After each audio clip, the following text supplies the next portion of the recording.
నమస్తే అండి. Panel members అందరికీ నమస్కారం. ఎన్నికల్లో కూటమిగా అయితే సక్సెస్ అయిన అంటే ఆవిర్భావ సభను చూస్తే మాత్రం జనం కూడా బాగానే కిక్కిరిశారు. అయితే ఎన్నికల్లో మరి కూటమిగా సక్సెస్ అయ్యారు, అలాగనే కింగ్ మేకర్గా కూడా విజయవంతంగానే అయ్యారని చెప్పేసి మనం భావించవచ్చు. మరి విడివిడిగా పోటీ చేస్తే జనసేన, ఇటు టీడీపీ 40 ఏళ్ల చరిత్ర కలిగిన టీడీపీ పార్టీని కానీ, ఇటు వైసీపీని కానీ ఢీకొట్టి నిలవగలిగే శక్తి ఉందా? జనసేన పార్టీ 11 ఏళ్లు పూర్తి చేసుకొని 12వ సంవత్సరంలోకి అడుగుపెట్టినటువంటి నేపథ్యము, అదేవిధంగా 100% స్ట్రైకింగ్ రేటు మొన్న ఎన్నికల్లో. ఈ నేపథ్యంలో వాళ్ళు విజయకేతనం అనేటువంటి ఒక సభని ఏర్పాటు చేసుకోవటం అనేటువంటిది, ఎస్ మేము రాజకీయాల్లో విజయం సాధించాము అనేటువంటి. ఎందుకు అని అంటే వైఎస్ఆర్ కాంగ్రెస్ పార్టీ ఏం చెప్పింది 2024 ఎన్నికలకు ముందు? రోజా గానీ మిగతా నాయకులందరూ కూడా పవన్ కళ్యాణ్ని అసెంబ్లీ గేటు కూడా తాకనేము, మళ్ళీ సున్నానే జనసేన పార్టీకి అనేటువంటి దాని మీద మాట్లాడారు. వాళ్ళు ఏం చెప్పారు? ఇప్పుడు మేము అలాంటి వాళ్ళ మొత్తాన్ని కూడా వాళ్ళ ఎవరైతే తొడలు కొట్టారో వాళ్ళ తొడలు బద్దలు కొట్టాము, మేము ఇప్పుడు 100% స్ట్రైకింగ్ రేట్తో ముందుకెళ్ళాము అనేటువంటి విషయాన్ని స్పష్టంగా చెప్పారు. దాంట్లో కూడా వాస్తవం ఉంది కదా, గెలుపు అనేటువంటిది స్పష్టంగా కనపడుతుంది కదా. ముగ్గురు కలవటం అనేటువంటి అంశము, ముగ్గురు కలవటానికి సెంటర్ పిల్లర్ గా పవన్ కళ్యాణ్ ఉన్నాడు. ఆ రోజున ఎన్నికలకు ముందు బీజేపీ జనసేన కలిసి ఉన్నాయి, బీజేపీకి తెలుగుదేశం మధ్య ఘర్షణ ఉంది. అసలు బీజేపీ మేము తెలుగుదేశంతో కలవం అనేటువంటి పరిస్థితుల నుంచి పవన్ కళ్యాణ్ మరి తెలుగుదేశం బీజేపీని కూడా ఒప్పించి పొత్తు పెట్టుకునేటువంటి పరిస్థితి తీసుకొచ్చింది పవన్ కళ్యాణ్. ఆ విధమైనటువంటి పరిస్థితి లేకపోతే గెలిచేవాళ్ళ ఓడేవాళ్ళు అనేది వేరే అంశం. వైఎస్ఆర్ కాంగ్రెస్ పార్టీ ఫెయిల్యూర్స్ కూడా ఉన్నాయి, ఫెయిల్యూర్స్ ఉన్నాయి కాబట్టి వైసీపీ ఓడిపోయింది. వాళ్ళు ఓడిపోయినా కూడా 40% ఓట్లు వచ్చినటువంటి మాట వాస్తవమే, కాదనటం వల్ల. వీళ్ళు ముగ్గురు కలిసిన 55% మాత్రం వీళ్ళకి వచ్చాయి. కానీ ఎన్నికల్లో ప్రధానమైనటువంటి అంశం ఏంటంటే గెలుపు ఓటములకు సంబంధించినటువంటి అంశం. 151 నుంచి 175కి వెళ్ళాలని వైసీపీ భావించింది. వాళ్ళు 151లో మధ్యలో 5 పోయి 11 మిగిలినటువంటి పరిస్థితి ఉంది.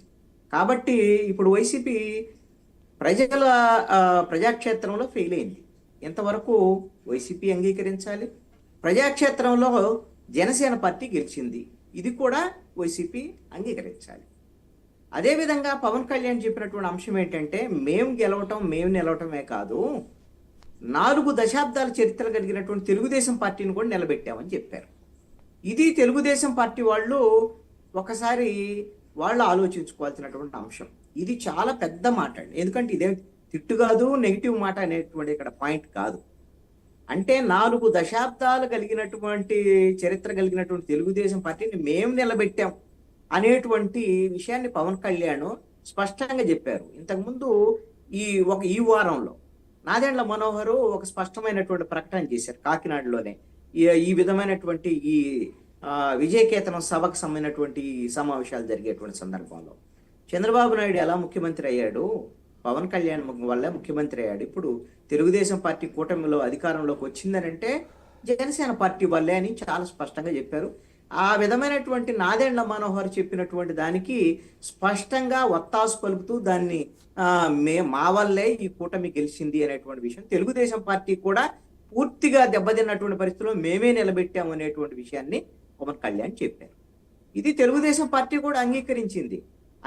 నాయకులు ఎవరు కూడా దాని మీద కామెంట్ చేయలేదు కదా. ఐటీడీపీ వాళ్ళు ఏం చేస్తారా, సోషల్ మీడియా వాళ్ళు ఏమంటారు, ఇవన్నీ సెకండరీ. అసలు చంద్రబాబు నాయుడు ఏమంటాడు, పవన్ కళ్యాణ్ ఏమంటాడు, లేకపోతే అచ్చెన్నాయుడు ఏమంటాడు, పల్లా శ్రీనివాస్ ఏమవుతాడు, వాళ్ళ నాయకులు వాళ్ళ మంత్రులు ఏమన్నా పవన్ కళ్యాణ్కి ఈరోజు ఏమన్నా కౌంటర్ ఇస్తారా అనేటువంటిది చూడాలి. నువ్వెవరు పవన్ కళ్యాణ్, నువ్వు కేవలము 21 సీట్లోడివి, మాకు 135 గెలిచాము, నువ్వు మమ్మల్ని నిలబెట్టడం ఏంటి అనేటువంటి విషయాన్ని వాళ్ళు ఏదైనా మాట్లాడితే వాళ్ళ మధ్య ఘర్షణ ఉందనుకోవాలి.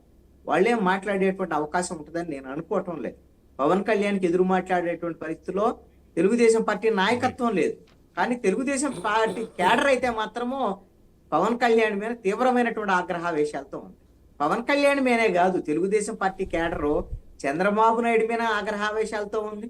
నారా లోకేష్ మీద ఆగ్రహావేశాలతో ఉంది. ఇది ఎందుకు అని అంటే వాళ్ళు ఎక్స్పెక్ట్ చేసినటువంటి విధంగా కాకుండా చంద్రబాబు నాయుడు పవన్ కళ్యాణ్ కీర్తించటము, నారా లోకేష్ పవన్ కళ్యాణ్ కీర్తించటము, ఇవన్నీ చూసి తెలుగుదేశం క్యాడర్ తట్టుకోలేకపోతారు. అది వాళ్ళ సమస్య, వాళ్ళు తీర్చుకుంటారు. రెండో అంశం ఏంటంటే పిఠాపురం సంబంధించినటువంటి వర్మ విషయాన్ని ఈ సభ సందర్భంగా అంత పెద్ద చర్చించాల్సినటువంటి అవసరం ఉంటుందని నేను అనుకోవటం లేదు. ఎందుకు అని అంటే నాగబాబు మాట్లాడి ఉండొచ్చు, పవన్ కళ్యాణ్ గెలవటానికి ఎవరో కొంతమంది అనుకుంటే వాళ్ళ కర్మ అని చెప్పాడు. వర్మ పేరు కూడా ఎత్తలేదు. అసలు చంద్రబాబు నాయుడు మొన్న ఎన్నికల సమయంలో 33 మందికి ఎమ్మెల్సీలు ఇస్తామని హామీ ఇచ్చాడు. ఆ 33 మందిలో వర్మ కూడా ఒకడు. కాబట్టి అది తెలుగుదేశం పార్టీకి సంబంధించినటువంటి సమస్య. ఎప్పుడు ఇస్తారు, ఎప్పుడు ఇవ్వరు, ఒకళ్ళు ఇవ్వకపోతే వర్మ ఎవరి మీద ఫైట్ చేయాలి? చంద్రబాబు నాయుడు మీద ఫైట్ చేయాలి, తెలుగుదేశం మీద ఫైట్ చేయాలి. లేదా ఆయనే మాకు బాగానే ఉంది, మా చంద్రబాబు నాయుడు బాగానే చేస్తున్నాడు, నాకు ఎమ్మెల్సీ ఇచ్చినా ఇకపోయినా పర్వాలేదు, మేము పార్టీలోనే కొనసాగుతాం, ఆయన పేరు చెప్పింది శిరోధార్యం అన్న తర్వాత మనకు వచ్చిన బాధే ఉంది. లేదు అని అంటే ఆయన ఏమన్నా జనసేనని నాకు పవన్ కళ్యాణ్ నాకు ఎమ్మెల్సీ రాకుండా అడ్డుపడుతున్నాడు ఏమన్నా అని వర్మ ఏమన్నా అన్నాడా అనే వరకు మనం వెయిట్ చేయాల్సిందే. వర్మ కింద ఉండేటువంటి కార్యకర్తలు ఏమంటారు, తెలుగుదేశం కార్యకర్తలు ఏమంటారు, ఇవన్నీ సోషల్ మీడియాలో జరిగేటువంటి ప్రచారాలు. ఇక్కడ జనసేనకు సంబంధించినటువంటి విషయంలో అంత పెద్ద ఆవిర్భావ సభ జరిగినటువంటి సందర్భంలో పవన్ కళ్యాణ్ యొక్క ప్రసంగం కానీ వాళ్ళ దిశ జనసేన పార్టీది ఎలా ఉండబోతుంది అనేటువంటిది కీలకంగా చర్చించాల్సినటువంటి అంశంగా నేను భావిస్తున్నాను.